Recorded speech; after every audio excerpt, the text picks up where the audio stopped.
आ, ये जो प्रशांत किशोर ने कहा है, क्या आप उससे सहमत हैं कि हिंदू मुस्लिम फैक्टर को जरूरत से ज्यादा महत्व दिया जा रहा है, ज्यादा प्रचारित किया जा रहा है, और उसकी आड़ में तमाम राजनीतिक दल अपनी कमजोरियां छिपा ले रहे हैं?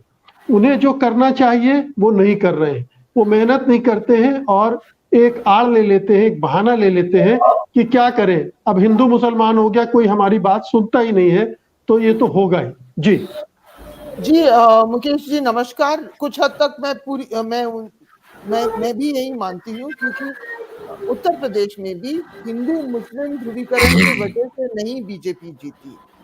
हालांकि बहुत लोग बाद में कह रहे हैं कि हमें अंदाजा नहीं था, इसलिए हम गलत हो गए, कि हिंदू मुस्लिम ही बहुत हो गया। क्योंकि जब मैं जमीन पे गई, मैंने बाद में एक एनालिसिस किया था 5 मुस्लिम कैंडिडेट्स, पांचों को मैंने देखा। तो कुछ जीते, कुछ हारे, और कुछ, और जो विपक्ष था उसका जो ग्राउंड का जो अरेंजमेंट था वो बहुत कमजोर था। अंसारी परिवार को छोड़ के, मैं बोल रही हूँ गाजीपुर के अंसारियों को छोड़ के, उनको अंदाजा था कि वोटर लिस्ट में कि आपको पहले से ही ये सब चीजों का इंतजाम करना है, आपको जो भी टेक्निकल एस्पेक्ट चुनाव के होते हैं उन्होंने पूरा कर लिया था।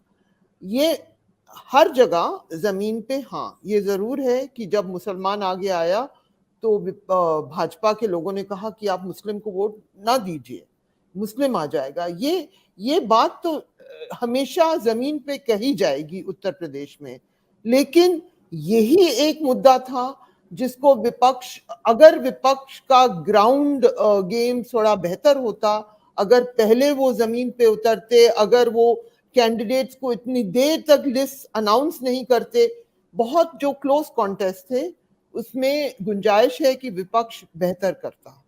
और ये मैं मानती हूँ। और बीजेपी का ये जो जो चुनाव के बाद जो हम माहौल देख रहे हैं, रामनवमी के दौरान आजकल ताजमहल, कुतुब मीनार, सब कुछ लेकर ज्ञानवापी मस्जिद, ये सब मुद्दे चुनाव के बाद उठाए गए हैं।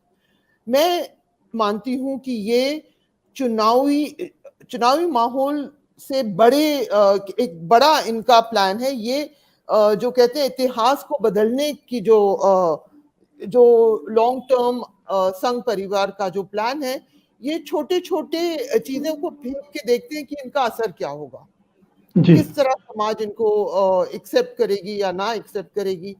आप जी नोट करिए कि और बीच में जैसे हमें, क्योंकि मैं कांटेक्ट में रहती हूँ डीएमके के लोगों से भी, तो उन्होंने मुझे बताया कि आप सोचिए कि तमिलनाडु में हम सोच भी नहीं सकते कि भाजपा का कोई ज्यादा फ्यूचर है, लेकिन हर डिस्ट्रिक्ट में आज की दौर में वो एक ऑफिस खोल रहे हैं, उन्होंने जी ऑफिस बेरर्स अपॉइंट कर लिए हैं।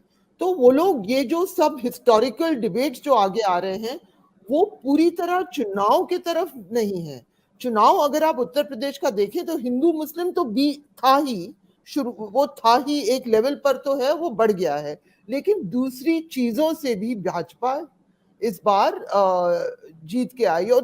और सबसे बड़ा कारण भाजपा की जीत का और विपक्ष के जो साइकोलॉजिकल जो स्टेट है, वो है कि विपक्ष कमजोर है, उसके पास ना तो संपत्ति है ना तो धन है। ईडी हर जगह विपक्ष के पीछे भाग रही है। जो भी नॉन बीजेपी रूल स्टेट्स हैं वो बहुत कठिनाई में है, क्योंकि उनको जीएसटी का हिस्सा नहीं मिल रहा। जी हर वक्त आप महाराष्ट्र में देखिए, दो मंत्री जेल में हैं और 12 के खिलाफ केसेस चल रहे हैं। तो भाजपा का जो पूरा ये बस एक पहलू है हिंदुत्व वाला, ये, हाँ लेकिन यही वजह नहीं है कि वो चुनाव जीतते हैं, जी विपक्ष की कमजोरी है।